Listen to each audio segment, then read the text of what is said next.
दर्शकवृन्द नमस्कार। कार्यक्रम स्वस्थ जीवनको आजको अर्को नयाँ श्रृङ्खलामा यहाँलाई हार्दिक स्वागत छ। नेपाल सरकार, स्वास्थ्य तथा जनसङ्ख्या मन्त्रालय, राष्ट्रिय स्वास्थ्य शिक्षा सूचना तथा सञ्चार केन्द्र र नेपाल टेलिभिजनको संयुक्त प्रस्तुति कार्यक्रम स्वस्थ जीवन यहाँहरूले एनटिभी प्लस, एनटिभी कोहलपुर अनि एनटिभी इटहरीबाट फरक फरक समयमा दैनिक रूपमा हेर्दै आउनुभएको छ। कार्यक्रममा हामी स्वास्थ्य सम्बन्धी विभिन्न जानकारीमूलक सामग्रीहरू प्रस्तुत गर्ने गर्छौँ। यो 1 घण्टाको कार्यक्रम हो। समृद्ध नेपाल, सुखी नेपाली हामीले सबैजनाले सँगालेको साझा राष्ट्रिय आकांक्षा। यो साझा राष्ट्रिय आकांक्षा तब मात्रै पूरा हुन्छ जब हरेक नागरिकले स्वास्थ्य सेवाको प्रत्याभूति गर्न पाउँछ। त्यसैले नागरिकको स्वास्थ्य सेवालाई संविधानको मौलिक हकमै राखिएको छ। त्यसैले पनि नेपाल टेलिभिजनले यो कार्यक्रम सुरुवात गरेको हो। दैनिक रूपमा लिएर आउने गर्छौँ हामी यो कार्यक्रममा यहाँहरूकै स्वास्थ्य सम्बन्धी विभिन्न समस्या जिज्ञासाहरूको आधारमा हामी विभिन्न विज्ञहरूसँग कुराकानी गर्छौँ अनि नेपाल सरकारका विभिन्न कामहरूको समीक्षा पनि गर्छौँ जुन स्वास्थ्यको क्षेत्रमा रहेका छन् अनि केही व्यक्तिहरूका अनुभव पनि प्रस्तुत गर्ने गर्छौँ। आउनुहोस् आजका विषयतिर लागौँ।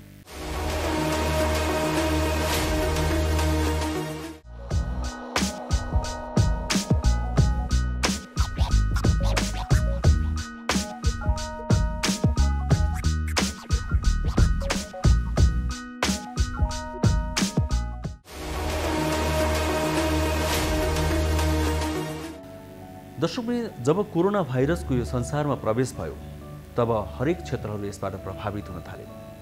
त्यसै क्रममा कयौँ विद्यार्थीहरू स्कुल जानबाट वञ्चित भए, कयौँ व्यक्तिहरूले रोजगारी गुमाए, आय स्तर घट्यो, कतिको बन्दै पनि भयो। व्यक्तिहरू लकडाउन गरेका कारण घरमै बस्न बाध्य भए, त्यो बाध्यता थियो। त्यस कारणले गर्दा धेरै खालका मानसिक समस्याहरू बढ्दै गएका छन् भनेर तथ्याङ्कहरूले बताएका छन्। त्यसैले कार्यक्रममा हामीले पछिल्लो समयमा यो कारणले गर्दा अर्थात् कोरोना भाइरसको कारणले अनि लकडाउन र निषेधादेशको कारणले गर्दा निम्तिँदै गएका, सिर्जिँदै गएका मानसिक समस्याहरूको कसरी समाधान गर्ने भन्ने कुरालाई बढी प्राथमिकतामा राखेका छौँ। नेपाल सरकारले पनि यो कुरालाई प्राथमिकतामा राखेको छ किनभने अहिलेको आवश्यकता यही नै हो। स्वास्थ्य तथा जनसङ्ख्या मन्त्रालयले जुन दैनिक रूपमा प्रेस ब्रिफिङ गर्ने गरेको छ त्यसमा पनि अघिल्लो साता यसै विषयलाई अर्थात् मानसिक समस्यालाई नै लिएर प्राथमिकता राखेर विभिन्न जानकारीहरू प्रस्तुत गरिए। आज हामी यसै सम्बन्धी केही सामग्रीहरू प्रस्तुत गर्नेछौँ। अनेकजना विज्ञको सुझाव र सल्लाह पनि प्रस्तुत गर्नेछौँ। अनि हामीले आज समावेश गर्ने अर्को विषय रहेको छ गर्भवती र सुत्केरी महिलाले कोरोना भाइरसबाट बच्नका लागि के कस्ता सावधानी अपनाउने। यो धेरैको प्रश्न हामीलाई आइरहेको छ। त्यसै कारणले गर्दा पनि आजको कार्यक्रममा हामी यो विषय पनि समावेश गर्दैछौँ। सुरुमा भने मनोविज्ञानसँग सम्बन्धित अनि मनोरोगसँग सम्बन्धित यो एउटा सामग्री नै एकैछिन हामी प्रस्तुत गर्दैछौँ। कोरोना संक्रमणपछि मानसिक समस्या बढेको विवरणहरू आइरहँदा स्वास्थ्य तथा जनसङ्ख्या मन्त्रालयले पनि पछिल्लो साता कोभिड-19 सम्बन्धी नियमित प्रेस ब्रिफिङमा मानसिक स्वास्थ्यसँग सम्बन्धित विशेषज्ञको विचारलाई प्राथमिकता दिएको छ। यो हप्ता हामीले मानसिक स्वास्थ्य सम्बन्धी विशेषज्ञहरूलाई बोलाएर कार्यक्रम गरिरहेका छौँ। अहिलेको कोभिड-19 को परिप्रेक्ष्यमा यो अत्यन्तै सान्दर्भिक हामीलाई लागेको छ। कोरोना संक्रमणपछि मानसिक समस्या बढेकोले मन्त्रालयले मानसिक स्वास्थ्यसँग सम्बन्धित विशेषज्ञसँगको छलफललाई प्राथमिकता दिएको प्रवक्ता प्राध्यापक डाक्टर जागेश्वर गौतमले बताउनुभयो। यो सिरिज हामीले 1 हप्तासम्म कन्टिन्यू गरिरहेका छौँ। मानसिक स्वास्थ्य सम्बन्धी जानकारीको लागि हामीले विभिन्न चाहिँ विशेषज्ञहरूलाई हामीले यहाँ बोलाएका छौँ। कोभिड-19 र मानसिक स्वास्थ्य को अन्तर सम्बन्ध भएको हुनाले हामीले यो कुरालाई जोड दिएका छौँ। यसै क्रममा मानसिक रोग विशेषज्ञहरूले मनोरोगबाट बच्न, भ्रामक समाचारहरूको पछि नलाग्न, सामाजिक सञ्जालको अत्यधिक प्रयोगलाई कम गरी सक्रिय र सृजनात्मक जीवनशैली अपनाउन सुझाव दिएका छन्। मन्त्रालयको नियमित प्रेस ब्रिफिङमा मानसिक रोग सम्बन्धी विशेषज्ञहरूले मानसिक स्वास्थ्य समस्या मनोपरामर्श तथा औषधि उपचारबाट निको हुने भएकोले रोग नलुकाउन आग्रह समेत गरेका छन्। नेपालमा सेवाको पहुँच नहुँदा र रोग लुकाउने प्रवृत्तिले गर्दा मनोरोगीहरू उपचारबाट वञ्चित भएको विशेषज्ञहरूको भनाइ छ। लगातार दिनमा हरेक जसो समय निराशा, नरमाइलोपन, असहजपनको महसुस गरेको हुनुपर्छ जसमा सिग्निफिकेन्ट कारण हुँदैन। बिना कारण अथवा सानो कारणमा धेरै जसो समय निराश, नरमाइलो, दिगदारी हुने अवस्था जसमा आफूलाई पहिले रमाइलो लाग्ने, आनन्द दिने कुराहरूले आनन्द दिन छोड्छ, व्यक्ति रमाउन छोड्छ, प्लेजर फिलिङ्स हुँदैन र थोरै सानो अलिअलि एक्टिभिटिज गर्दा थोरै सक्रियतामा पनि ज्यादै थकान महसुस गर्छ, गलेको महसुस गर्छ, तर जाँच पडताल गर्दा कुनै थप शारीरिक समस्या देखिँदैन। हो, यस्तो अवस्थालाई हामीले डिप्रेसनको अवस्था भनेर भन्छौँ र यसको कुरा गर्नुपर्दा लगभग विश्वमा एकैपटक 4% जति मान्छेलाई डिप्रेसनले गाँजेको हुन्छ, जसको पर्याप्त उपचार चाहिँ मान्छे उपचारको पहुँचमा छैनन्। हाम्रो नेपालको परिप्रेक्ष्यमा भन्ने हो भने पनि धेरै जसो मनोरोगीहरू त्यसमा पनि डिप्रेसनको रोग चाहिँ उपचारबाट रोगीहरू वञ्चित हुनुहुन्छ। यसको कारणहरू छ। कारणहरूमा चाहिँ एउटा सेवाको पहुँच कम भएर पनि हो र अर्को प्रमुख कारण भनेको रोगलाई लुकाउने हाम्रो जुन सामाजिक धारणा छ र रोगीलाई कलङ्कित गर्ने र अलि फरक ढङ्गले हेर्ने जुन धारणा छ त्यसले काम गरेको कारणले गर्दाखेरि हाम्रा बिरामीहरू, डिप्रेसनका बिरामीहरू उपचारमा आउनुभएको छैन। मन जित्ने तरिकाहरू गर्ने, जस्तै कि आफ्नो मनका कुराहरू सबै कुरा आफ्नो साथीभाइ, आफ्नो दाजुभाइ, आफ्नो इष्टमित्रहरू जसलाई सबै कुराहरू पोख्न सक्यो भने त्यसले पनि आफूलाई अलिकति मन हलुका हुन्छ। र यो सबै कुरालाई मन हलुका गर्ने तरिकाहरू अरूकोमा के गर्न सकिन्छ भने चाहिँ आफ्नो योग अभ्यासहरू गर्ने, आफूलाई कुनै कुरामा व्यस्त राख्ने, घर व्यवहारकै कुराहरूमा आफूलाई चाहिँ के कुरामा आफूलाई सन्तुष्टि हुन्छ त्यो कुरामा आफूलाई चाहिँ ध्यान दिने र आफूलाई कसैलाई चाहिँ पढ्नमा इन्ट्रेस्ट लाग्छ, कसैलाई चाहिँ खाना बनाउनमा इन्ट्रेस्ट लाग्छ, कसैलाई कुनै खेलकुदमा इन्ट्रेस्ट लाग्छ, जसले गर्दाखेरि आफू एउटै कुरामा घोरिएर बस्नुपर्ने अवस्था चाहिँ आउँदैन र आफूमा एउटा आत्मविश्वास चाहिँ जाग्ने हुन्छ। यो सबै कुरा हुने नि कारण आत्मविश्वासको कमी हुने कारणले गर्दाखेरि पनि यस्तो हुने हो। त्यसैले गर्दाखेरि यो एन्जाइटी रिलेटेड डिसअर्डरमा प्रायः जस्तो यस्तो समस्याहरू आउँछन्। यो साधारण रूपमा त्यतिकै रूपमा पनि गइ नै हाल्छ र यदि इनकेस भएन त्यसै किसिमको बराबर यस्तै खालको समस्याहरू आइरहेको अवस्थामा मानसिक रोग विशेषज्ञ कहाँ गएर उपचार गराउन सक्यो भने त्यसले धेरै राम्रो गर्छ। उपचारको विधिमा केही औषधिहरू खुवाएर पनि राम्रो हुनसक्छ र साथसाथै उसलाई परामर्शहरू दिने हामी CBT भन्छौँ, कग्निटिभ बिहेभियर थेरापी या त चाहिँ बिहेभियर थेरापीहरू त्यसरी प्रोभाइड गरेर उसलाई चाहिँ राम्रोसँग निको पनि हुनसक्छ। यदि हामीहरूमा कसैले पनि आफूलाई जिन्दगी अन्त्य गर्ने खालका सोचहरू आएको छ, विचार आएको छ वा कसैले योजना बनाउनु भएको छ वा प्रयास गर्नुभएको छ भने यो साधारण अवस्था होइन।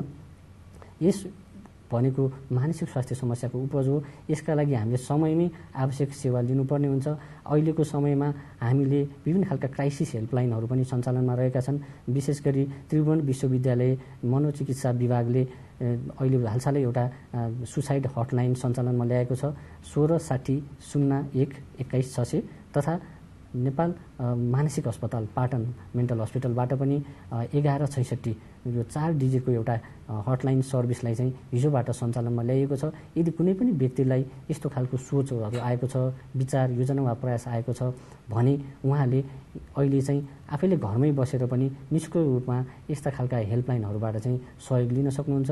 यसरी हामीले सहयोग लिएको खण्डमा आत्महत्यालाई रोकथाम गर्न सकिन्छ, आत्महत्यालाई न्यूनीकरण पनि गर्न सकिन्छ र बाँचे संसार जितिन्छ। तसर्थ आवश्यक सहयोग तथा सेवा लिनु हुनको लागि म सम्पूर्णमा अनुरोध पनि गर्न चाहन्छु। अहिलेको अवस्थामा कोरोना भाइरसको संक्रमण हुन्छ कि भन्ने डर धेरैमा छ। सामाजिक सञ्जालमा फैलिने अफवाह साँच्चै हो कि भन्ने भय कतिपयमा रहेको छ भने कतिपयमा कोभिड-19 महामारी पछिको भविष्य के हुने भन्ने चिन्ता पनि छ।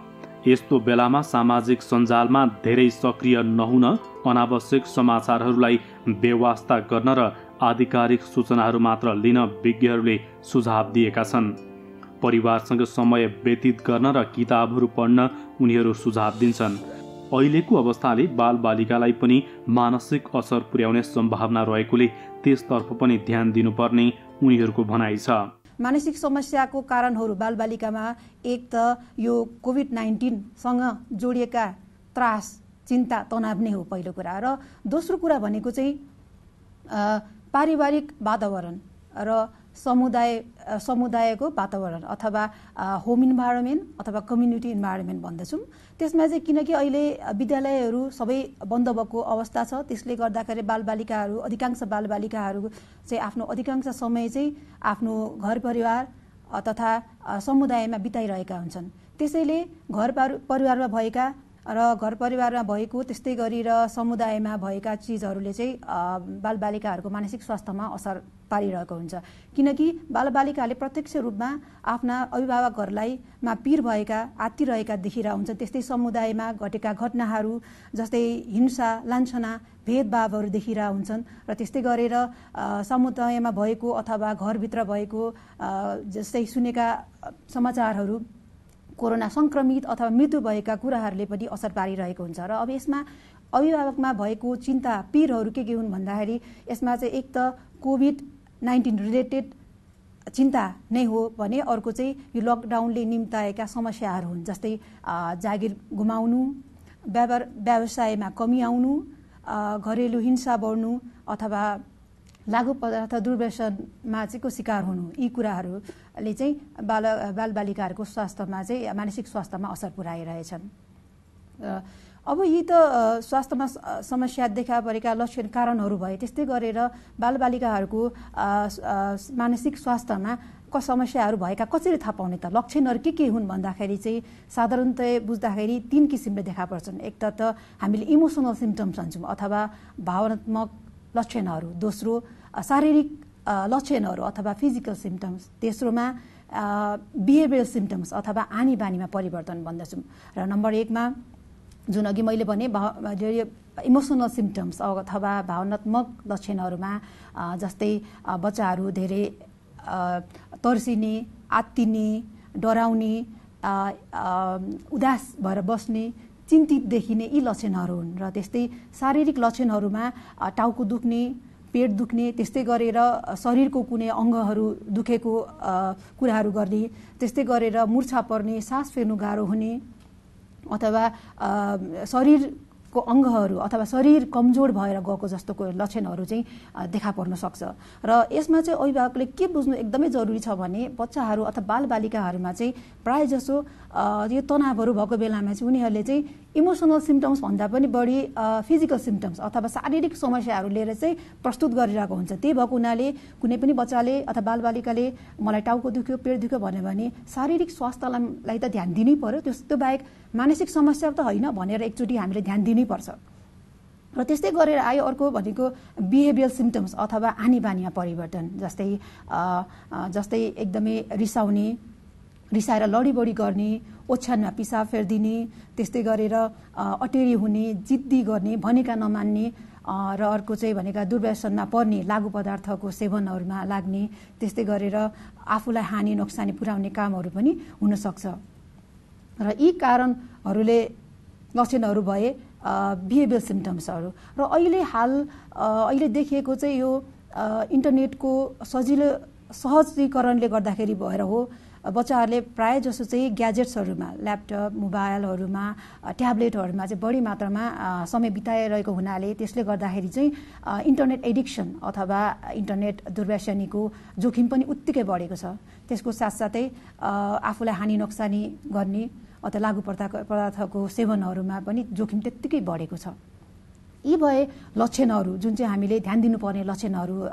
यसको साथसाथै अब हामीले बालबालिकाहरूलाई चाहिँ यो मानसिक स्वास्थ्यलाई चाहिँ कसरी जोगाउने अथवा मानसिक स्वास्थ्यलाई कसरी स्वस्थ राख्ने भन्ने विषयमा म कुरा गर्न गइरहेछु। यसमा चाहिँ सर्वप्रथम त नम्बर 1 मा चाहिँ अहिले बालबालिकाहरूको स्कुलहरू बन्द भएको छ। त्यसले गर्दाखेरि पहिलाको जुन एउटा दैनिकी थियो दैनिकी चाहिँ चेन्ज भएको छ। एउटा पहिला त स्ट्रक्चर रुटिन थियो होइन, एउटा बच्चा बिहान बालबालिका उठेपछि स्कुल जाने, स्कुल जाने, स्कुलबाट आएर होमवर्क गर्ने, त्यसपछि सुत्ने, यो जुन पहिलाको दैनिकी थियो यो दैनिकी पुरै चेन्ज भएको छ। त्यसले गर्दाखेरि चाहिँ अभिभावकहरूले के गरिदिनु पर्यो भने बालबालिकाको उमेर र उसको बुझ्ने क्षमता अथवा मेन्टल क्यापासिटीको आधारमा दैनिकी त्यस्तै किसिमको तयार गरिदिनु पर्यो र त्यो दैनिकी पनि बालबालिकाले फलो गर्नु पर्यो र त्यो कुरा पनि हामीले अभिभावकहरूले चेक गर्नु पर्यो र बनाएर मात्रै पनि भएन, बालबालिकाहरूले त्यसलाई पालन पनि गर्नु पर्यो। त्यो कुरामा चाहिँ अभिभावकहरूले ध्यान दिनुपर्ने हुन्छ। र दोस्रो भनेको चाहिँ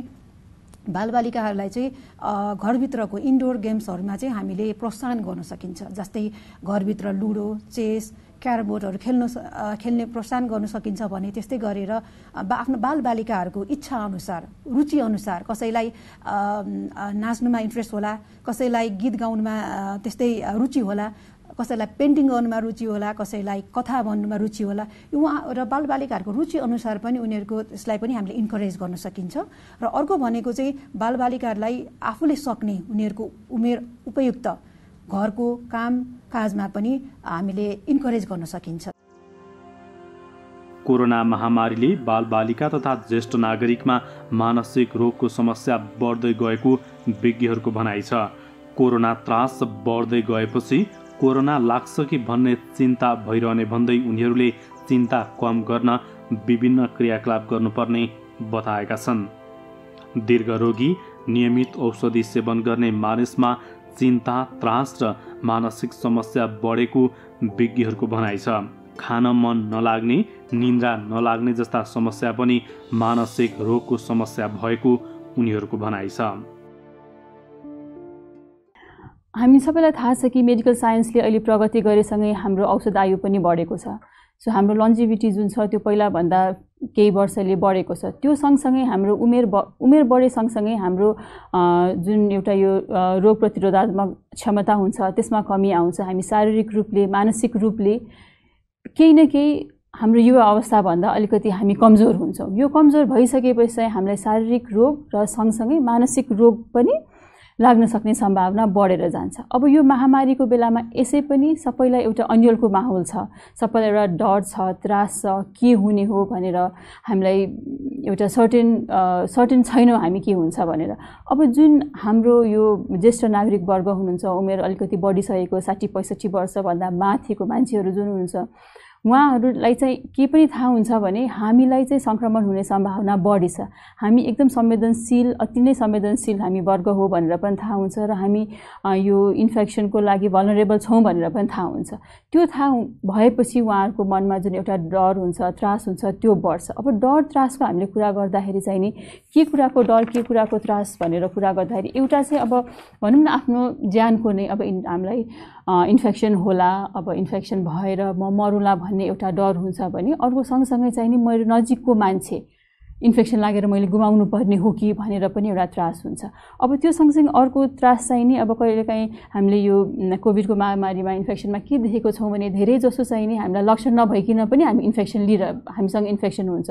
सो उहाँले एउटा अर्को डर पनि के हुन्छ भने मेरो ममा लक्षण नआएर तर म त्यो रोग लिएर अरूलाई सार्न सक्छु कि, मेरो नजिकको मान्छेलाई सार्न सक्छु कि भन्ने पनि एउटा डर हुन्छ। यो डरले चाहिँ नि उहाँहरूको चिन्ता बढाउँछ र उहाँहरूको मानसिक रूपमा उहाँहरूलाई असर गर्छ।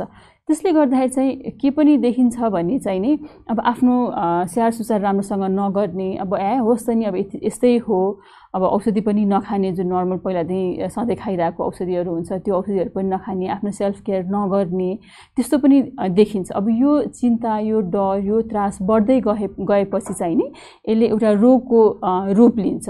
अब सामान्यता देखिने रोगहरूमा चाहिँ नि अब पहिला लक्षणहरूको हिसाबमा लक्षणहरू आउँछ, त्यो लक्षण बढ्दै गयो भने चाहिँ रोग हुन्छ। धेरै जसो देखिने लक्षणहरूमा चाहिँ निन्द्रा नलाग्ने, खान मन नलाग्ने, चिन्ता हुने, डर लाग्ने, यतिकै मुटु ढुकढुक भएको जस्तो हुने, अनि त्यसपछि यो लक्षणहरू भइराख्यो भने चाहिँ नि पछि गएर चाहिँ डिप्रेसन, एङ्जाइटी जस्तो जटिल रोगहरू पनि हुन सक्छ उहाँहरूमा। अनि छुटाउनै नहुने अर्को कुरा चाहिँ नि यो समूहमा यही रोगहरू चाहिँ बढ्दै गएपछि आत्महत्याको विचारहरू पनि आउन सक्छ। त्यही भएर हामीले एकदम संवेदनशील भएर यो वर्गलाई चाहिँ हामीले ध्यान दिनुपर्ने हुन्छ। अर्को उहाँहरूमा चाहिँ नि किन पनि मानसिक तनाव बढ्छ भन्ने कुरा गर्दाखेरि चाहिँ अब अहिले हामीलाई थाहा छ कि एउटा डिजिटल एज हो होइन। हामी धेरै जसो कुराहरूलाई चाहिँ नि इन्टरनेट, टिभी, मिडियाको मार्फतबाट गरिरहेको हुन्छौँ। तर यो जुन जेनेरेसन छ उहाँहरू हामीभन्दा एक जेनेरेसन माथिको मान्छेहरू, सो सबैलाई त्यो राम्रोसँग चलाउन आउँछ, हेर्न आउँछ भन्ने चाहिँ नि हुँदैन। त्यसले गर्दाखेरि चाहिँ जुन एउटा महत्त्वपूर्ण इन्फर्मेसनहरू हुन्छ त्यो उहाँहरूले छुटाइराख्नु भएको हुन्छ र यो भनौँ न महामारी सम्बन्धी केही नयाँ कुरा आयो र यसको लागि हामीले रोकथामको लागि के गर्नुपर्छ भन्ने कुनै न्युज आयो र उहाँहरू यदि त्यो डिजिटल उसमा त्यति परिपक्व हुनुहुन्न, उहाँलाई युज गर्न आउँदैन भने चाहिँ त्यो इन्फर्मेसन छुटेर उहाँहरू अलिकति मोर भल्नरेबल चाहिँ इन्फेक्सन लाग्न सक्ने तिर हुनुहुन्छ। अर्को चाहिँ नि जो अब एक्लै पनि बस्नुहुन्छ, डिजिटल एज छ, अब कसैलाई चलाउन आउँछ भने पनि इन्फर्मेसन धेरै भएर धेरै न्युजहरू आइरहेको हुन्छ कोभिड सम्बन्धी। त्यो न्युजले पनि धेरै न्युज आइसकेपछि चाहिँ उहाँहरूलाई चाहिँ आफ्नो सम्बन्धी यसलाई अब म यतिकै पनि हामी संवेदनशील ग्रुप भयौँ, वर्ग भयौँ, हामीलाई चाहिँ नि लाग्न सक्ने सम्भावना धेरै छ रोग भनेर उहाँहरूले एउटा चिन्ता लिएर बसिराख्नु भएको हुन्छ र त्यसले गर्दाखेरि पनि भ्रम, त्रास, डर जुन हुन्छ त्यसले गर्दाखेरि मानसिक स्वास्थ्यलाई चाहिँ हानि गरिन्छ। अब अर्को हानि हुने भनेको चाहिँ यो क्वारेन्टिनको टाइममा पनि के देखिन्छ भने क्वारेन्टिनमा चाहिँ नि अब एक्लै बसिन्छ होइन, आफ्नो जुन एउटा हाम्रो नजिकको सर्कल हुन्छ उहाँहरूबाट, आफ्नो परिवारको सदस्यहरूबाट हामी टाढा हुन्छौँ। यसै पनि हामीले विचार गर्ने हो भने हामी रिटायर भइसकेपछि जुन हाम्रो वृद्ध अवस्था हुन्छ त्यतिखेर हामी जाने, हामी कुरा गर्ने भनेको मान्छेहरू नै एकदमै कम हुनुहुन्छ। झन् अब क्वारेन्टिनमा बसिसकेपछि त एक्लै भयो, अब एक्लै भएपछि धेरै थरीको कुराहरू आउने, मनमा डर लाग्ने, त्रास हुने, आत्तिने होइन, त्यो सबै देखेको छ। र पहिला गरेको अनुसन्धानले, पहिला यो हाम्रो सार्सको बेलामा पनि गरेको अनुसन्धानले के देखेको छ भने जुन क्वारेन्टिनको बेलाको हाम्रो मनोसामाजिक असरहरू हुन्छ, हाम्रो दिमागमा मानसिक असरहरू हुन्छ, त्यो चाहिँ नि हाम्रो महामारीभन्दा धेरै लामो समयसम्म रहिरहन्छ र वर्षौँपछि पनि त्यसको असर देखेर मान्छेलाई एङ्जाइटी, डिप्रेसन हुन सक्ने सम्भावनाहरू देखेको हुन्छ।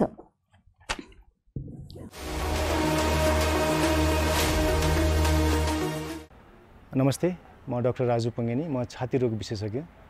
म आज विभिन्न श्वास प्रश्वास रोगसँग सम्बन्धित समस्याहरू र यसमा कोरोनाले गर्दा पार्ने असरहरूको बारेमा बताउँदैछु। यो तपाईहरुमध्ये जसलाई पनि यो श्वास प्रश्वाससँग सम्बन्धित दीर्घ रोगहरू छन्, जसलाई COPD, क्रोनिक ब्रोन्काइटिस या ब्रोन्कियल आजमा, या कसैलाई चाहिँ इन्टरस्टिशियल लङ डिजिज या लङ फाइब्रोसिस या पुरानो निमोनिया या टिबीको कारणले यो फोक्सोमा जति पनि समस्याहरू, दीर्घ समस्याहरू छन्, उहाँहरूलाई यदि कोरोना इन्फेक्सन भयो भने यो दीर्घ समस्याको चाहिँ अचानक एट्याकहरू आउन सक्ने सम्भावना रहन्छ। यदि तपाईहरुमा कुनै यस्तो खालको दीर्घ श्वास प्रश्वाससँग सम्बन्धित समस्याहरू छ भने घरमै सकेसम्म घर बाहिर ननिस्किदिनु होला, घरमै बसिदिनुस् र घरभित्रै पनि सकेसम्म आफूलाई फुर्तिलो राख्ने कोसिस गर्नुस्। विभिन्न खालको व्यायामहरू गर्न सकिन्छ, घरभित्रै पनि योगाहरू गर्न सकिन्छ। यो श्वास प्रश्वाससँग सम्बन्धित यो फिजियोथेरापी एक्सर्साइजेसहरू पनि गर्न सकिन्छ र सँगसँगै प्रोटिनयुक्त यो पोषिलो आहारहरू पनि गर्दै गर्नु होला। घरमा पनि सकेसम्म आफू बाहिर हिँड्ने आधा घन्टासम्म हिँड्नुभयो भने पनि शरीर अलि फुर्तिलो रहन्छ। र केही समस्या पर्यो, जस्तै सास फेर्न अचानक गाह्रो भयो, ज्वरो आयो, या चाहिँ खकार बाक्लो हुन थाल्यो, खकारमा पहेँलोपना आउन थाल्यो, या खकारमा रगत आउन थाल्यो, कुनै पनि लक्षणहरू देखियो भने चाहिँ नजिकैको स्वास्थ्य चौकीमा स्वास्थ्य कार्यकर्ता या डाक्टरसँग सम्पर्क राख्नु होला। र यदि केही समस्या परेर तपाईहरुसँग कुनै डाक्टरको नम्बर छ, तपाईलाई पहिलादेखि देखाइराख्नु भएको डाक्टर हुनुहुन्छ भने उहाँहरूलाई फोनमा सम्पर्क गरेर उहाँहरूसँग सोधेर यो विभिन्न उपायहरू चाहिँ अवलम्बन गर्नु होला। र अर्को चाहिँ यो कोरोनाबाट बच्नको लागि जति पनि हामीले कुराहरू गर्छौँ, सामाजिक दूरी कायम गर्ने, बाहिर हिँड्दाखेरि मास्कको प्रयोग गर्ने, सरसफाइमा ध्यान दिने, यी सबै कुराहरू गरिदिनु होला। यो चाहिँ तपाईहरु आफू पनि बस्नु होला र सँगसँगै अरूलाई पनि आफ्नो संक्रमण सर्न सक्छ कि भनेर त्यो पनि ख्याल गरिदिनु होला।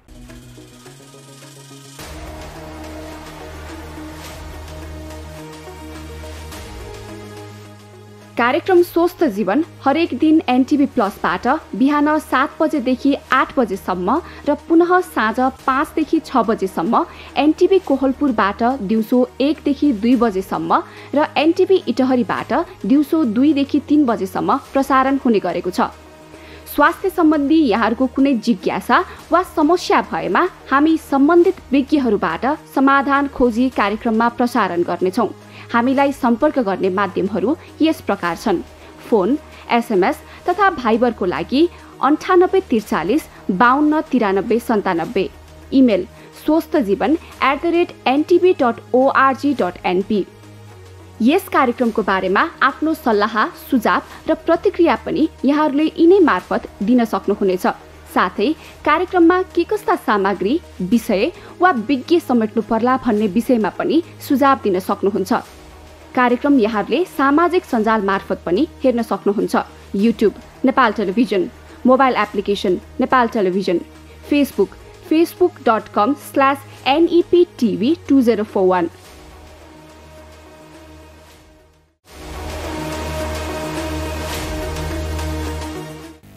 हो दर्शक महानुभावहरू, जब मानसिक रूपमा हामी सन्तुलित हुन सक्दैनौँ, ठिक हुन सक्दैनौँ, तब हामीले कुनै पनि कुरा अगाडि बढ्न सक्दैनौँ। त्यसैले गर्दा सबैभन्दा पहिला मानसिक रूपमा हामी स्वस्थ हुनुपर्छ। यो विषम परिस्थितिले मानसिक रूपमा केही विचलन आएको भए पनि हामीले आफैलाई नियन्त्रण गरेर विभिन्न उपायहरू अपनाएर मानसिक रूपमा तयार भइरहनुपर्छ हामीलाई विज्ञहरूले कुरा बताउँदै आएका छन्। त्यसै कारणले गर्दा आज हामीले कार्यक्रममा यो विषयलाई प्राथमिकताका साथ उठाइरहेका छौँ। अब एकैछिन हामी एकजना विज्ञसँगको कुराकानी प्रस्तुत गर्दैछौँ। प्राध्यापक डाक्टर पुष्पराज शर्मा जो मानसिक रोगको विषयमा अर्थात् मनोरोगको विषयमा निकै अनुभवी व्यक्ति हुनुहुन्छ। आउनुहोस् उहाँसँग हामीले गरेको यो कुराकानी हेरौँ। कोरोनाको बढ्दो सङ्क्रमणले मानिसको शारीरिक स्वास्थ्यमा प्रत्यक्ष प्रभाव परे पनि अप्रत्यक्ष रूपमा मनोवैज्ञानिक, आर्थिक र सामाजिक क्षेत्रमा दीर्घकालीन नकारात्मक प्रभाव पार्ने विज्ञहरूको भनाइ छ। रोगको सन्तासले मानसिक स्वास्थ्यमा नकारात्मक प्रभावहरू देखा पर्न थालेको छ।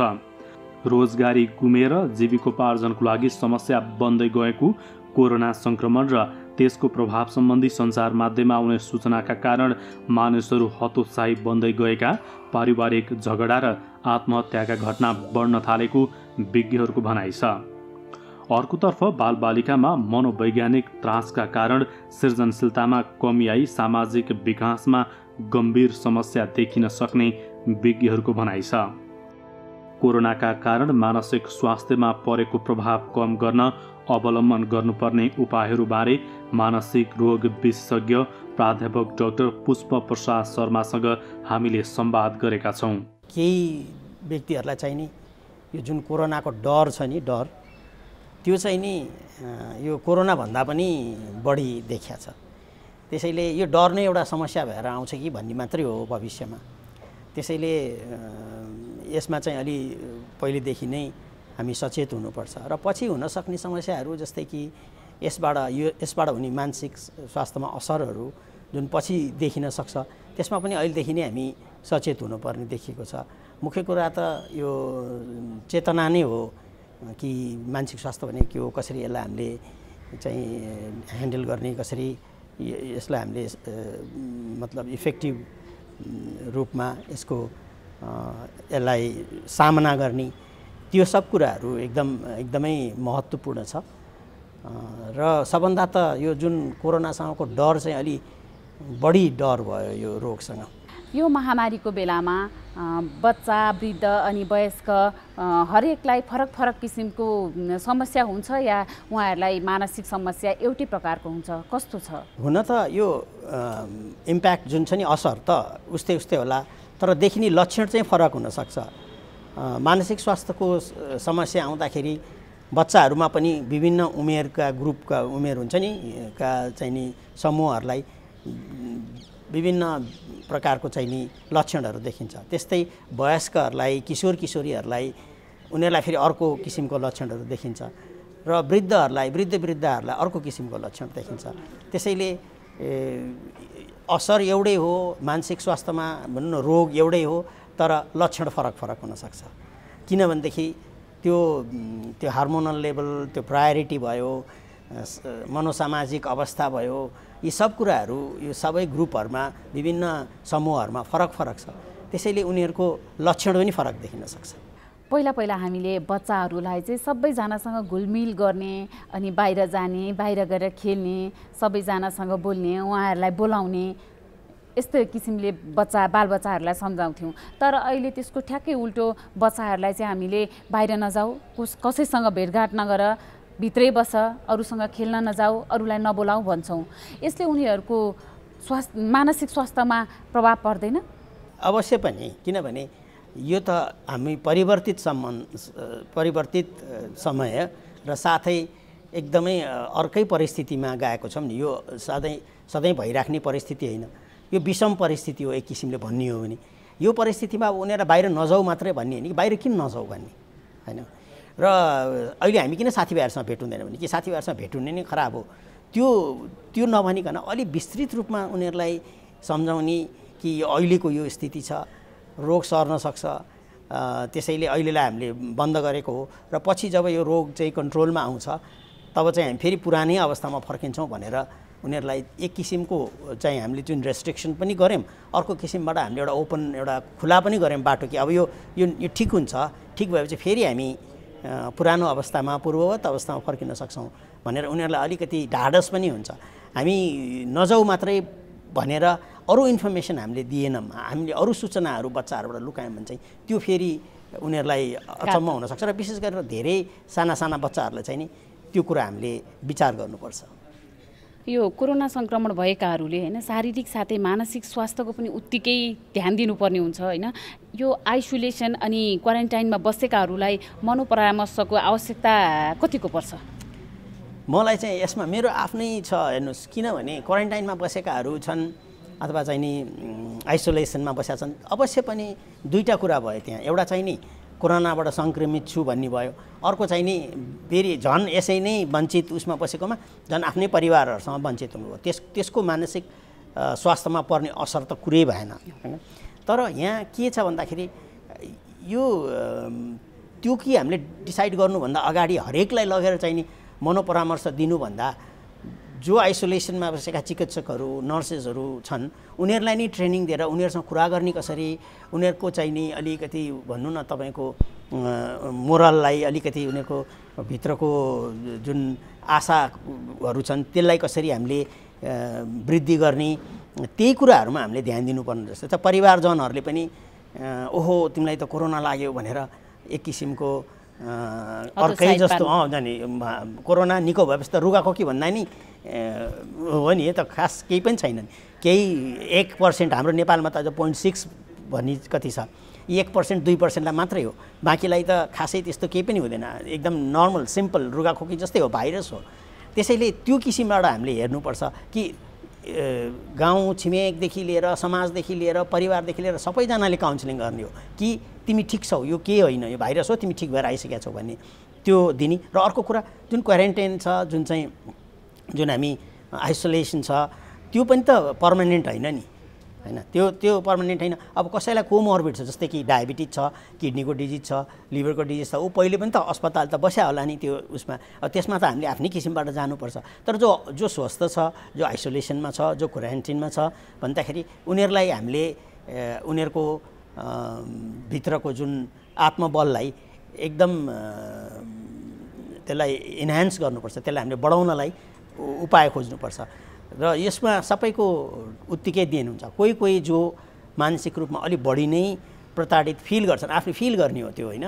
र यो सिचुएसनलाई उनीहरूको मनले, उनीहरूले त नभनौँ, त्यो बिरामीहरूको मनले आफ्नो चाहिने भन्दा धेरै ठुलो रूपमा हेर्छन्, उनीहरूलाई चाहिँ नि साँच्चै नै काउन्सिलिङको जरुरत हुन्छ। त्यसैले हामीले सबैलाई एकैचोटि ग्रुपमा राखेर अथवा सबैलाई म्यान्डेटरी सबैलाई गर्नै पर्छ पनि नभनौँ, काउन्सिलिङ हरेकतिरबाट भइरहेको हुन्छ, समाजले गरिरहेको हुन्छ। यो भनौँ न सामाजिक यो इन्टरेक्सन्सहरू जुन अन्तर सम्बन्ध छ त्यसमा पनि केही धेरै कुराहरू भइरहेको हुन्छ। तर प्रोफेसनल काउन्सिलिङ जुन छ त्यो चाहिँ नि यदि मानसिक स्वास्थ्यमा निकै नै असर भएको देखियो र पछि पनि देखिने जस्तो छ भने तिनीहरूलाई चाहिँ नि प्रोफेसनल काउन्सिलिङको जरुरत पर्छ। कोरोनाको समयमा मानसिक रूपमा महिलाहरू बढी प्रताडित छन् कि पुरुषहरू बढी प्रताडित देखिन्छन्, कस्तो छ? यसमा ठ्याक्कै डेटा आएको छैन अहिलेसम्म होइन, आउला अब यो भर्खर त सुरु भएको छ, यसमा कसैले स्टडी गरेर होला महिलामा बढी छ कि पुरुषमा बढी छ भने किन बढी छ होइन, त्यो हामीले हेर्नुपर्छ। तर के देख्छौँ भने ओभरअल एउटा हुन्छ नि, पुरानो डाटाहरूलाई हामीले हेर्ने हो भनेदेखि महिलाहरू डिप्रेसनमा बढी जाने होइन, पुरुषहरूको दाजुमा झन्डै डबलभन्दा बढी चाहिँ नि डिप्रेसनमा जाने महिलाहरू देखिएको हुनाले अब यो स्थितिमा पनि डिप्रेसन जस्तो मैले डिप्रेसन भनेको छु यसमा त्यो चाहिँ नि महिलाहरूमै बढी हुन्छ कि भन्ने एउटा अनुमानित हो। तर यसलाई हामीले अलि बढी सूक्ष्म रूपमा हेर्नुपर्ने हुन्छ। यसले तथ्याङ्कमा फरक पार्न सक्छ भनौँ न होइन, अब कति पार्छ त्यो चाहिँ अब अलिकति समयलाई हामीले हेर्नुपर्छ, किनभने हामीले अलि आर्थिक र सामाजिक पक्षमा बढी दियौँ ध्यान र त्यसबाट हुनसक्ने मानसिक स्वास्थ्यको असर भने अलि पछि देखिन्छ होइन। कोरोनाको डर त्रास छ नि जुन अहिले एकदम धेरै छ डर त्रास, त्यसबाट हुने मानसिक स्वास्थ्यको असर चाहिँ फेरि अर्कै किसिमको हुन्छ। त्यसैले यसको हामीले पछिसम्म पनि हेर्दै जाने सूक्ष्म रूपमा यो महिला कि पुरुष, बालबच्चालाई कस्तो, वृद्धहरूलाई कस्तो भनेर हामीले हेर्दै जानुपर्छ। यो अहिले कोरोनाको कारण देखिएका समस्याहरू जुन छ नि यो क्षणिक मात्रै हुन्छ कि यसले चाहिँ एकदम विकराल रूप लिन सक्छ कि के छ, यसले यो मानसिक समस्या नै ठुलै समस्या बन्न सक्छ, के छ? विकराल त मलाई लाग्दैन। हेर्नुहोस्, यो विकराल बनाउने हो है, यसलाई विकराल बनाउनु पनि हुँदैन। धेरै जस्तो जान्छ। हेर्नुहोस् न, अर्थक्वेकमा के भएको थियो, हो अब के नै हुन्छ भन्थ्यो। खै त हामी सबैजना कस्तो अर्थक्वेकको सेन्टरमा त म गएर हेर्दाखेरि पनि त त्यस्तो एकदमै बाफ रे बाफ सबै चिज बिग्रियो, मानसिक रूपमा त जस्तो त भएन नि। त्यसैले यो मलाई लाग्दैन यो विकराल भएर जान्छ। तर अर्को पक्ष के छ भने यसले हाम्रो दैनिक जीवन र विशेष गरेर आर्थिक र सामाजिक जुन छ नि, र विशेष गरेर आर्थिक भन्छु म, त्यसले चाहिँ त्यसमा चाहिँ यसले असर पार्ने हुनाले त्यसमा अलि बढी नै चाहिँ हामी सजग हुनुपर्छ जस्तो लाग्छ मलाई। व्यवहार भन्नु पनि अघि न, व्यवहार बिग्रिन्छ। व्यवहार बिग्रेपछि तनाव हुन्छ। तनाव भएपछि केही मानसिक असरहरू हुन्छ त्यसको, त्यो चाहिँ हो, त्यो त अझै आउनै बाँकी छ। तर जुन अहिले देखिएको एङ्जाइटी छ नि, त्यो एङ्जाइटी, त्यो म भनौँ न अझ एङ्जाइटी भन्दा एउटा डर, एउटा फियरको वातावरण छ। कोरोनाको सङ्क्रमण हुन्छ भने त्यो फियर त अब त्यो रहँदैन, त्यो धेरै जसो जान्छ। केही थोरै मात्र चाहिँ लामो समयसम्म रहन सक्छ। तिनीहरूलाई केही सल्लाहहरू, काउन्सिलिङहरू, उपचारहरू चाहिँ गर्नुपर्छ। कसरी चाहिँ यो मानसिक रूपमा एकदम स्वस्थ हुने त? सोचेर डराएर भन्दा त्यो चाहिँ के भने यो सोच्ने कुरा हो होइन। कसरी त हामीले समस्यालाई समाधान गरेर मनभित्र धेरै सोचिरहेछौँ होइन, त्यसबाट त समाधान हुँदैन। त्यसैले हाम्रो व्यावहारिक रूपहरूमा जानुपर्छ। व्यावहारिक भनेको के हो त भने एक इन्फर्मेसन, सूचना ठिक ठाउँबाट लिनु पऱ्यो, ठिक तरिकाबाट लिनु पऱ्यो होइन। र त्यो सूचना, त्यसमा केही गाइडलाइन्सहरू छ, केही कुरा भनिएको छ यसो गर्नु भन्यो भने त्यसलाई हामीले फलो गर्नु पऱ्यो स्ट्रिक्टली होइन। र तेस्रो कुरा, यो कुरा के विश्वास गर्नु पऱ्यो भन्दाखेरि यो भाइरस हो, यो कोरोना हो, यो सधैँ रहँदैन। यो यो यो कुनै न कुनै समयमा आएर यो घट्छ। जस्तै कि युरोपमा घट्यो, त्यसपछि अमेरिकामा देख्दै हुनुहुन्छ अहिले घट्दैछ। त्यस्तो डाटाहरू नि हेर्नु पऱ्यो कि पोजिटिभ डाटाहरू हुन्छ, रिकभरी रेट कस्तो छ, यो सबै कुराहरू हेर्नुपर्छ। तब मात्रै चाहिँ हामीले 2% भनेको, अब मोर्टालिटी भनेको यो मृत्युदर 2% पनि छैन। 2% त मैले एउटा ग्लोबल लेभलमा भनेको छु। हाम्रो त अहिले साउथ एसियामा त एकदमै कम छ होइन। अब त्यो भनेर मैले एकदम छाड हुनुहोस् भनेको त होइन।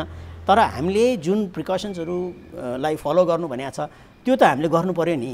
खालि डराएर मात्र भएर त भएन नि। जति हामीले प्रिकसन्स फलो गर्छौँ, जति हामी चाहिँ अब दिन प्रतिदिन हामी सङ्क्रमित हुँदैनौँ, त्यसपछि हाम्रो मनमा पनि यो कुरा हुन्छ कि हामीले प्रिकसन्सहरू लिएपछि, सावधानीपूर्वक हामीले गऱ्यौँ भने हामी सङ्क्रमण हुँदैनौँ भनेपछि त्यो मनस्थिति परिवर्तन हुन्छ, त्यो एटिट्युडै परिवर्तन हुन्छ।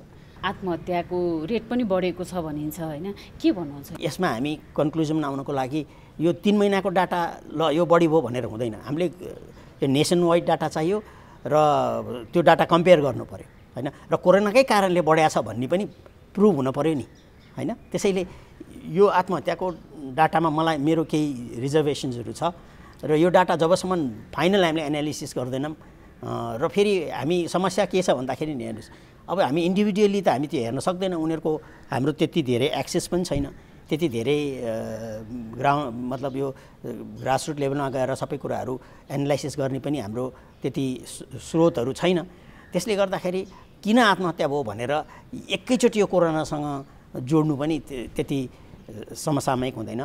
त्यसले फेरि अर्कै किसिमको उसले हुन्छ, हाम्रो डाइभर्ट हुन्छ हाम्रो फोकस चाहिँ। त्यसैले आत्महत्याको कुरामा चाहिँ त्यो अलि बाहिर निस्केको डाटामा र यथार्थ के हो त्यो चाहिँ बुझ्नै पर्छ। यो कोरोना सङ्क्रमणको बेला विशेष गरी किशोर किशोरीहरूले चाहिँ आफ्नो मानसिक स्वास्थ्यको हेरचाह कसरी गर्ने? उनीहरूले पनि बुझ्नु पऱ्यो कि अहिलेको स्थिति अलि फरक छ। पहिला जस्तो हामी गएर रेस्टुरेन्ट जाने, क्याफे जाने, पब जाने, ग्रुपमा हिँड्ने होइन, ठुल्ठुलो कन्सर्ट हामीले अर्गनाइज गर्ने, त्यो अब जस्तै स्पोर्ट्स पनि इभेन्टहरू ठुल्ठुलो चाहिँ नि स्टेडियममै गर्ने अथवा चाहिँ पार्टी गर्ने, त्यो होइन सानो कोठामा बसेर पार्टी गर्ने, यो सब कुराहरू अहिलेलाई गर्नु हुँदैन भन्ने कुरा बुझ्नु पऱ्यो। किनभने यो ठिक छैन। र जो किशोर किशोरीहरूलाई अर्को चाहिँ के छ भने उनीहरू त करियरमा हुन्छन्, उनीहरूको त पढाइ हुन्छ, जब हुन्छ भने मेरो अब पढाइ के हुने हो होइन, मेरो भोलि जब के हुने हो, यत्रो जब चाहिँ नि कट डाउन भइरहेछ भन्ने आइरहेछ। त्यो कुरालाई उनीहरूले अलि यो अहिले च्यालेन्जिङ पिरियड हो, हामीले यसलाई सामना गर्नुपर्छ भन्ने त्यस्तो खालको पोजिटिभ साइकोलोजी लिएर चाहिँ नि पोजिटिभ आउटलुक लिएर जानुपर्छ कि अब सबै चिज खत्तम भयो भन्ने पनि होइन। र यो केही पनि होइन कोरोना, यसलाई जे गरे पनि हुन्छ भन्ने पनि होइन।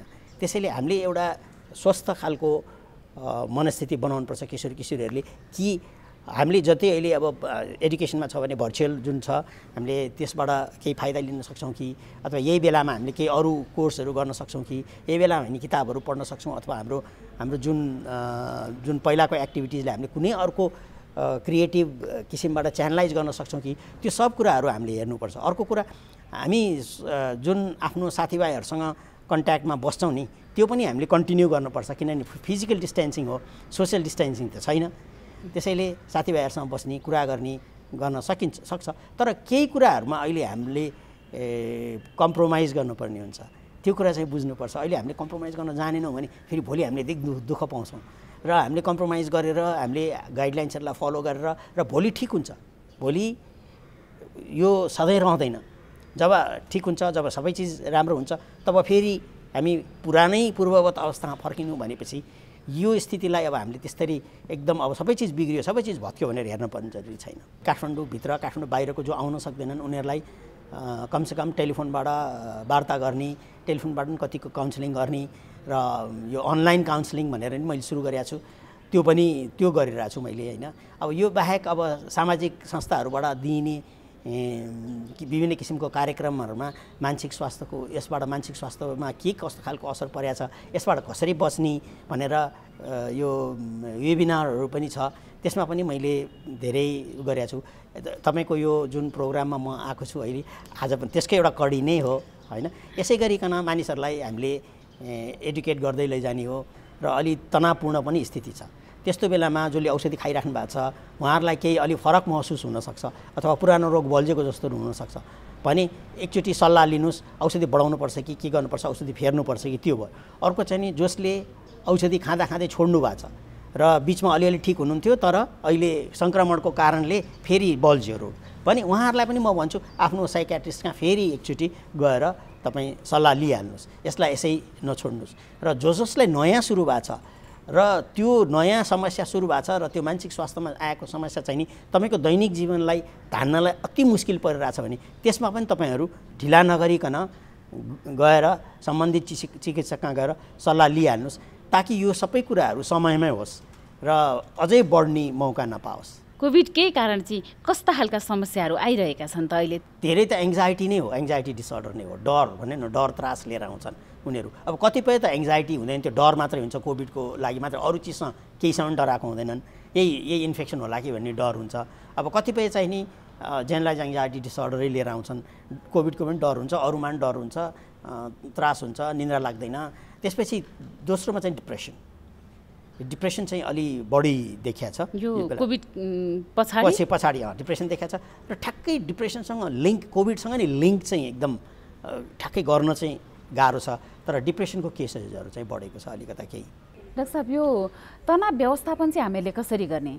जुन सामना गर्न सक्ने जुन मेथड्सहरू छ नि त्यसलाई हामीले राम्रोसँग हामीमा लागू गर्नु पर्यो होइन र रेजिलियन्ट बढाउनु पर्यो कि हामीले तनावपूर्ण स्थिति भने त्यसलाई सामना गरेर खेपेर एङ्जाइटी छ, अलिअलि डर छ भने पनि त्यसलाई एक्सेप्ट गरेर यो हो कोभिड चाहिँ अहिले समस्या छ तर यो समस्याबाट निस्किने उपाय पनि छ, यो टेम्पररी हो, यो सधैँको लागि होइन, यसको मोर्टालिटी रेट जम्मा 2% छ।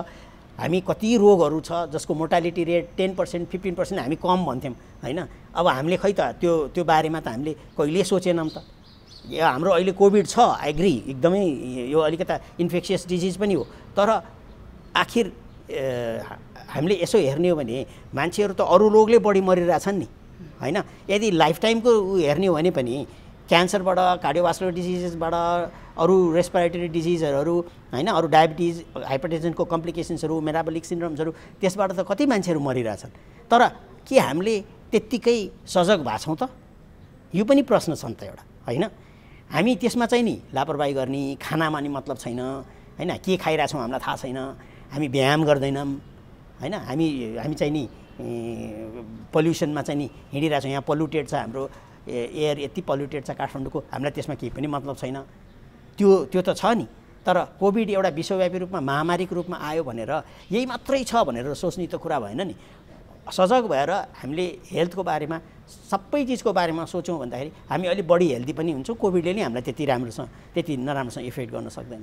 त्यसैले सम्पूर्ण स्वास्थ्यमा ध्यान दिउँ र पोजिटिभ सोच गरौँ।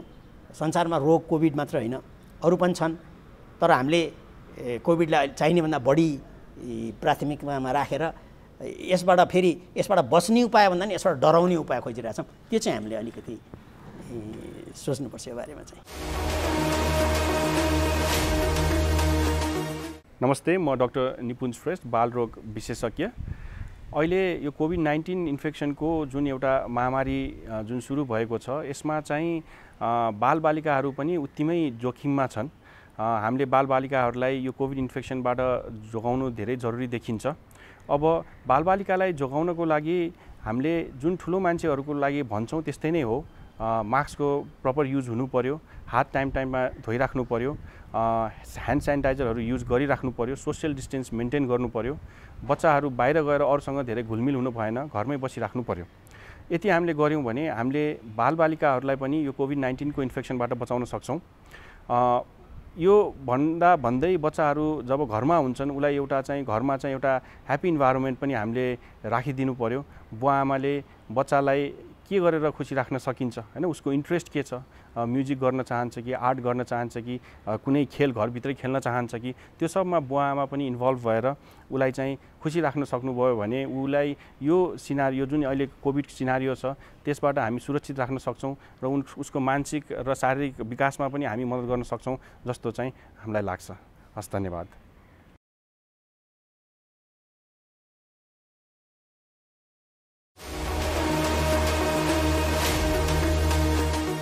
दर्शकवृन्द, कार्यक्रम स्वस्थ जीवन यहाँहरूले एनटिभी प्लस, एनटिभी कोहलपुर र एनटिभी इटहरीबाट हेर्दै आउनु भएको छ। हामीले बारम्बार भन्दै आएका छौँ, यहाँहरूले आफ्ना सल्लाह सुझाव र प्रश्नहरू राख्न सक्नुहुन्छ। तिनको उत्तर दिने प्रयास हामी यो कार्यक्रममा गर्छौँ। तिनै प्रश्नहरूको आधारमा, जिज्ञासाको आधारमा विज्ञहरू निताउँछौँ भनेर पनि बारम्बार भनिरहेका छौँ।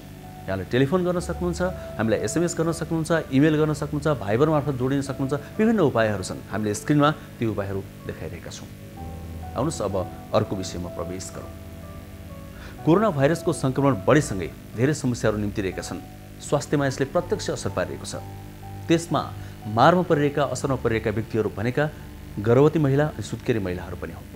त गर्भवती र सुत्केरी महिलाले के कस्ता कुरामा ध्यान दिनुपर्छ भन्ने विषयलाई समेट्नका लागि आज हामी एउटा आइसोलेसन अनुभव प्रस्तुत गर्दैछौँ। एकजना गर्भवती महिलाको अनुभव हामी प्रस्तुत गर्दैछौँ जो कोरोना सङ्क्रमित हुनुभएको थियो र अहिले चाहिँ सङ्क्रमण मुक्त भइसक्नु भएको छ। काठमाडौँ नैकापकी एकजना महिलाको यो आइसोलेसन अनुभव हामी एकैछिन प्रस्तुत गर्दैछौँ।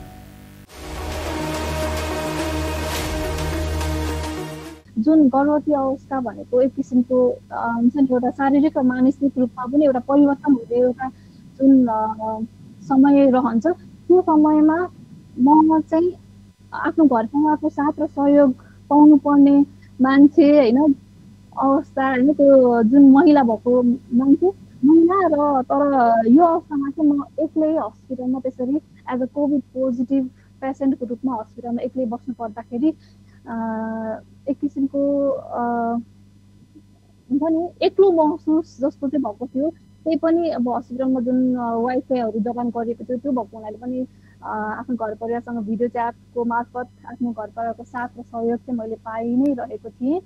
र त्यहाँ चाहिँ जुन म चाहिँ खासमा पाटन हस्पिटल मेरो 12 हप्ता हुँदाखेरि म पाटन हस्पिटल गएको थिएँ र त्यहाँ चाहिँ रेगुलर फलोअप होइन मलाई को लागि म जानुपर्ने थियो। र ठ्याक्क मेरो चेकअपको बेला म जानु पर्दाखेरि मलाई म हस्पिटल आइसोलेसनमा 2 हप्तासम्म बस्नु पर्दाखेरि मलाई डर के पनि भयो भने त मेरो जुन गर्भ छ त्यो चाहिँ के हुने हो त होइन। चेकअप हुनुपर्ने अवस्थामा म चेकअप नगरिकन म त्यसरी हस्पिटलमा बस्नु परेको, भित्र के भइरहेको होला होइन, कन्डिसन के भइरहेको होला भन्ने भएको थियो। र हस्पिटलमा चाहिँ हाम्रो कस्तो हुन्थ्यो भन्दाखेरि हामीलाई केही समस्याहरू देखा परेको खण्डमा चाहिँ हामीले फोन गरेर म्यानेजमेन्टमा चाहिँ इन्फर्म गर्नुपर्ने थियो। त्यहाँ चाहिँ सिस्टर र डक्टरहरूसँग चाहिँ हामीलाई कुरा गराइन्थ्यो र हाम्रो समस्याहरू चाहिँ त्यहाँ हामीले भन्नुपर्ने हुन्थ्यो र त्यही अनुसार चाहिँ उहाँहरूले गाइनीसँग चाहिँ कन्सल्ट गरेर हामीलाई कुन मेडिसिन हामीलाई दिनुपर्ने हो होइन, त्यो चाहिँ उहाँहरूले हामीलाई उपलब्ध गराइदिनु भएको थियो। एउटा मेन भनेको त ममा कुनै पनि लक्षणहरू देखा परेको थिएन होइन। त्यो भएर पनि एउटा प्लस पोइन्ट चाहिँ भएको थियो, किनभने ममा लक्षण देखा परेको भएदेखि म यसै पनि झन् कमजोर हुँदै जान्थ्यो होला होइन। घर परिवारको सँगै घर परिवार पनि नहुँदाखेरि एक्लै हस्पिटलमा बस्नु पर्दाखेरि मलाई आत्मविश्वास चाहिँ के थियो भन्दाखेरि मलाई साइन एन्ड सिम्टम्स त्यसरी केही पनि थिएन होइन, लक्षण केही पनि देखा परेको थिएन। सो मैले जुन हाम्रो सामान्य यता हामीले अपनाउनु पर्ने जुन प्रिकसनहरू छ, जस्तै मास्कको प्रयोग गर्ने होइन, साबुन पानीले हात धुने, सेनिटाइज गर्ने हातहरू र सोसल डिस्टेन्स, जुन हामीले त्यहाँ जति पनि पेसेन्जरहरू हुनुहुन्थ्यो उहाँहरूसँग क्लोज कन्ट्याक्टमा नबसिदिने होइन, त्यो गरेर पनि म चाहिँ सेफ हुन्छु र यो जुन 2 हप्ता हाम्रो बसाइ छ हस्पिटल, त्यहाँबाट चाहिँ म सुरक्षितका साथ म आफ्नो घर फर्किन सक्छु भन्ने आत्मविश्वास चाहिँ ममा थियो। त्यो भएको कारणले पनि मैले चाहिँ घर परिवारहरूलाई नै मैले उल्टो सम्झाउन सक्ने ममा आँट पनि आएको थियो त्यो बेला, किनभने घर परिवारको सदस्यहरू चाहिँ सबैजना अलिकति चिन्तित हुनुहुन्थ्यो। जसले पनि मलाई फोन गर्नुहुन्थ्यो कस्तो छ के छ होइन, अलिकति चिन्ता उहाँहरूले देखाउनुहुन्थ्यो होइन। भने मैले चाहिँ उहाँलाई चाहिँ अलिकति होइन केही पनि भएको छैन, मलाई म ठिक छु, यता म सेफ छु, त्यसो डराउनु पर्दैन भन्ने किसिमले म आफैले नै उहाँहरूलाई कन्सोल गर्न सक्ने चाहिँ भएको थिएँ। त्यो भएको हुनाले मेरो विचारमा चाहिँ मेरो आत्मविश्वासले गर्दाखेरि पनि र मैले जुन यो हामीले जुन मैले अघि पनि भनेको थिएँ मास्कको सही प्रयोग होइन, र आफ्नो हातहरू सेनिटाइज गर्ने र आफ्नो जुन पेसेन्टहरू हुनुहुन्छ त्यहाँ होइन उहाँहरूसँग क्लोज कन्ट्याक्ट नबसेर र जुन त्यो तरिकाहरूबाट चाहिँ मैले आफ्नो जुन रेगुलर खाइराख्नुपर्ने मेडिसिनहरू इन्टेक गर्नुपर्ने मेडिसिनहरूबाट पनि मैले चाहिँ यो कोभिडबाट चाहिँ मुक्ति पाएँ भन्ने चाहिँ लाग्छ।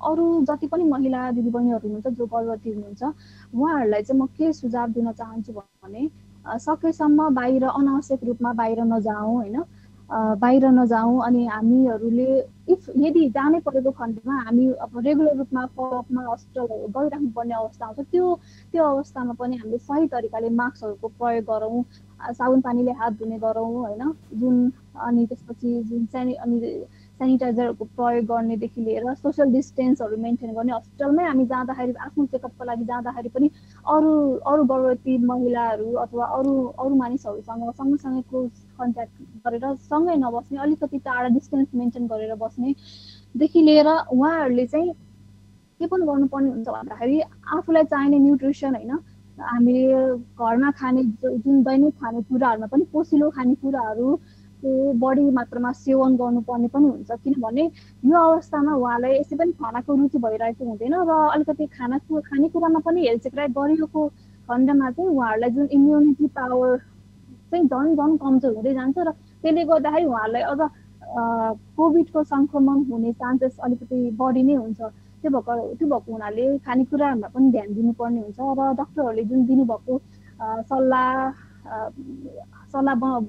अनुसार उहाँले औषधिहरूको सेवन गर्ने, आराम गर्नेदेखि लिएर मुख्य गरेर म चाहिँ के कुरामा विशेष जोड दिन चाहन्छु भने यो कुरामा चाहिँ गर्भवती महिलाहरू मात्र सचेत नभइकन उहाँको अन्य घर परिवारको अन्य सदस्यहरूले पनि एकदमै सतर्क भएर चाहिँ बस्नुपर्ने हुन्छ, किनभने गर्भवती महिलाले मात्र सचेत भएर मात्र हुँदैन, उहाँको श्रीमान अथवा भनौँ सासू ससुरा अरू अथवा को हुनुहुन्छ घरमा होइन, उहाँहरू सबैजना चाहिँ सचेत भएर चाहिँ बस्नुपर्ने हुन्छ। किनभने गर्भवती महिला चाहिँ आफू सचेत हुने तर उहाँको घर परिवारको अन्य व्यक्तिहरू चाहिँ बाहिर मजाले गइदिने होइन, बाहिर बजारतिर डुलेर आइदिने अथवा भनौँ ग्यादरिङहरूमा गइदिने, रमाइलो गर्ने र घरमा आएर एउटै ठाउँमा बस्दाखेरि त त्यो गर्भवती महिला त यसै पनि त्यो घर परिवारबाट पनि सङ्क्रमण हुन सक्छ। त्यो भएको हुनाले गर्भवती महिला र साथसाथै उहाँको घर परिवारका सदस्यहरूले पनि अलिक विशेष ध्यान दिनुपर्ने हुन्छ। नमस्ते। जो व्यक्तिहरू मृगोला फेल भएर डायलाइसिस गराइराख्नु भएको छ या प्रत्यारोपण गर्नुभएको छ उहाँहरू सबैभन्दा बढी कोरोना सङ्क्रमणको जोखिममा हुनुहुन्छ।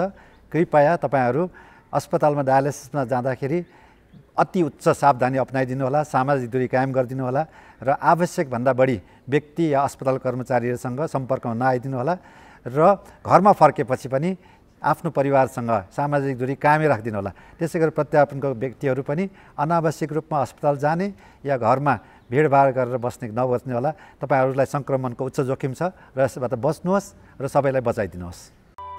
स्वास्थ्य सम्बन्धी महत्त्वपूर्ण नम्बरहरू। स्वास्थ्य सम्बन्धी कुनै पनि जानकारी र सहयोगका लागि स्वास्थ्य तथा जनसङ्ख्या मन्त्रालयका हटलाइन नम्बरहरू 1115 र 1133 वा मोबाइल नम्बर 98512 55839। एम्बुलेन्स सेवाको लागि 102 र 112। वैदेशिक रोजगारीको क्रममा स्वास्थ्यमा समस्या भएमा अन्य सहयोग वा जानकारी आवश्यक परेमा श्रम रोजगार तथा सामाजिक सुरक्षा मन्त्रालयको हटलाइन नम्बर 1141। शान्ति सुरक्षा र अन्य सहयोगका लागि नेपाल प्रहरीको नम्बर 100। सशस्त्र प्रहरी बलको नम्बर 1114। रगत आवश्यक परेमा ब्लड बैंकको नम्बर 01 42 25 344। सार्वजनिक हितका लागि नेपाल टेलिभिजन।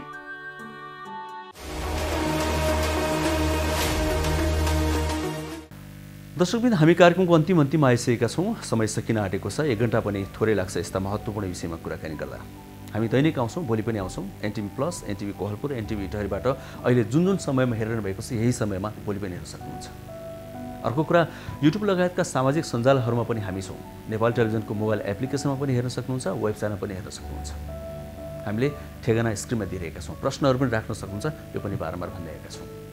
फेरि पनि भन्छौँ, हामी कोरोना भाइरसको सङ्क्रमण बढ्दैछ, हामी सतर्क रहौँ। जानेका कुरा व्यवहारमा उतारौँ, अरूलाई पनि उतार्नको लागि सल्लाह दिउँ। अनावश्यक काममा घरबाट बाहिर ननिस्कौँ। बाहिर निस्कनै परेमा सावधानीका उपायहरू अपनाऊ, हामी फेरि पनि आग्रह गर्छौँ। आजलाई यो कार्यक्रम यही अन्त्य गर्छौँ। सुरक्षित रहनुहोला। हस्त, नमस्कार।